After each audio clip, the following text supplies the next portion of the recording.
This is the Convene podcast. A panel of experts offer their advice on how to write RFPs that enable planners and their partner venues to collaborate on producing events with a smaller footprint. Reaching your sustainability goals starts with your RFP. Written and read by Barbara Palmer, Deputy Editor of Convene. A decade ago, RFPs that included questions about sustainability were incredibly rare, said Melissa Radu, the Executive Director of Stewardship for Explore Edmonton, the Alberta, Canada Destination Management and Marketing Organization, which manages the Edmonton Convention Centre and the Edmonton Expo Centre. The day when the first RFP with the sustainability section hit my desk, I almost jumped out of my seat, Radu said during the PCMA Executive Leadership Institute webinar, Sustainable Events in Action, Practical Strategies for Impactful Planning, where she was a panelist on May 9th. And now, Radu said, I would say we see sustainability questions included in about 1 in 5 event RFPs. So that's a really, really good gauge of how we're moving the mark as an industry.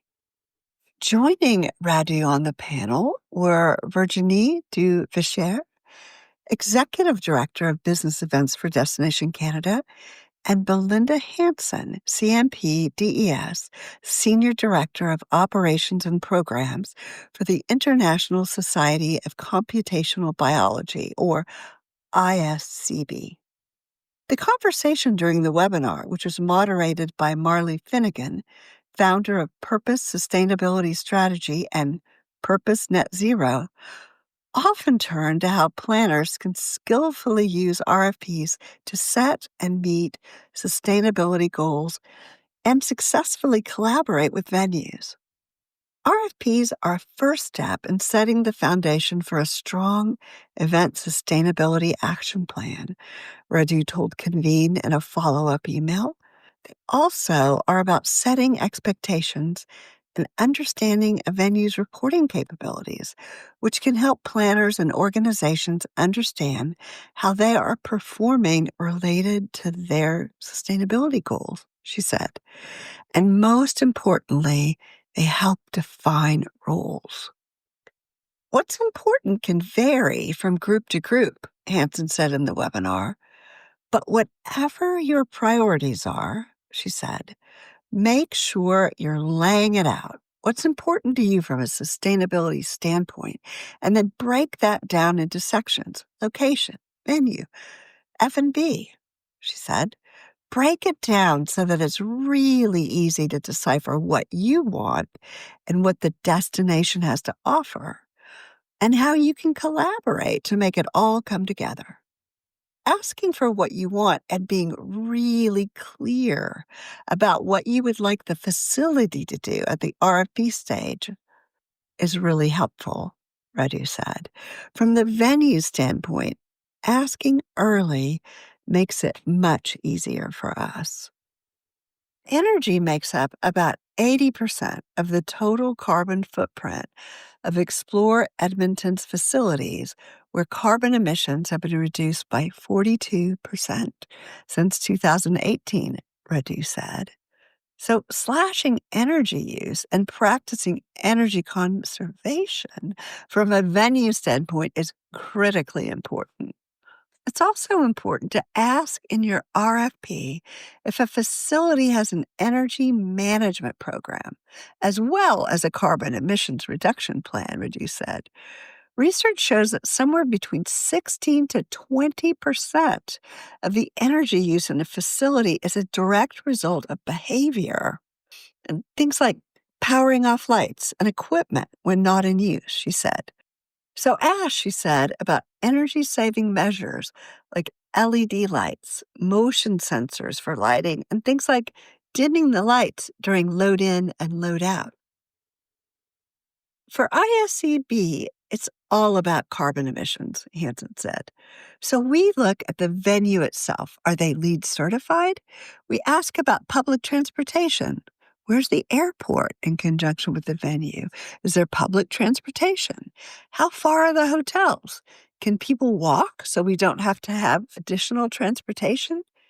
And don't be afraid to ask in your RFPs for the venue to provide documentation or for the destination to offer proof of their claims, panelists urged. If you're asking about carbon reduction targets, ask what frameworks those targets are aligned to, Radu said. An organization can send you SOPs or copies of their policies so you can check to make sure what they're saying is true.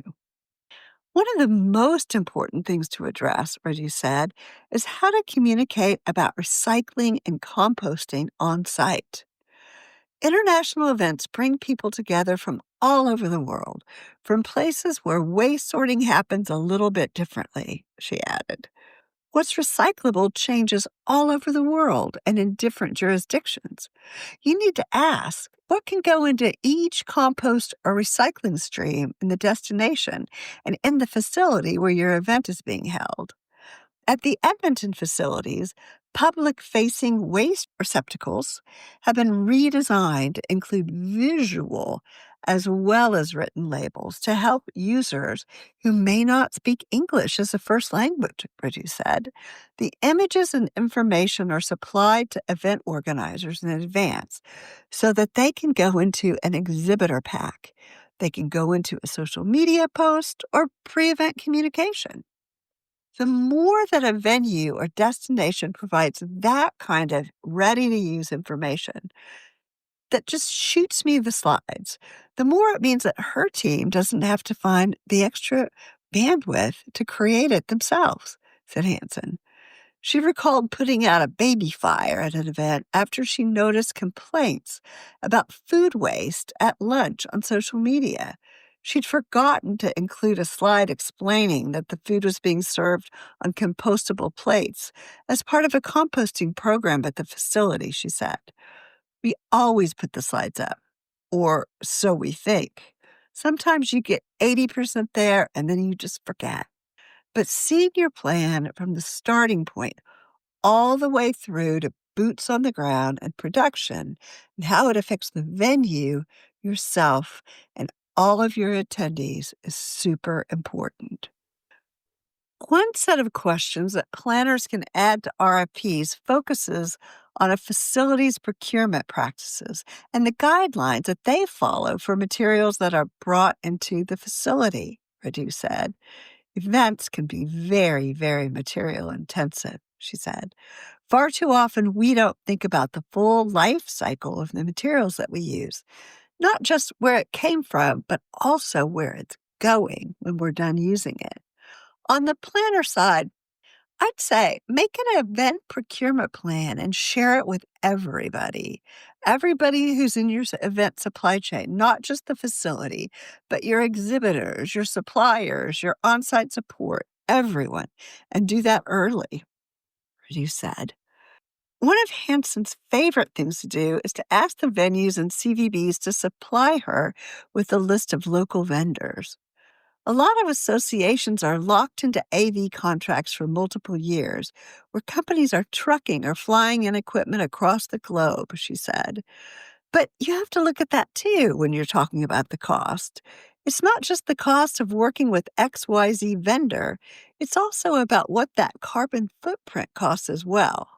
Her advice, again, start small, start locally or as close as you can, and then widen your circle from there to figure out how you can break down those costs when you're working with different suppliers. Hansen also schedules extra time on site visits to go to all the hotels she's considering for the room block to talk with them about such things as single-use plastic containers and their energy policies on temperatures in the rooms. I'm taking an extra half day stepping foot in each of those hotels to walk the walk and talk the talk because sustainability is so important. And your event is causing a schism in the biome that is that city, she said. When you're bringing 2,000 or 3,000 people into an environment, you want to know what kind of impact that's going to have, Hansen said. So start the conversation early, return to the conversation often, and ask those hard questions. The biggest question, said Destination Canada's Davis Scher, is one that meeting professionals and organizations should ask themselves. Are you simply ticking items off on a checklist? Or does your organization really care?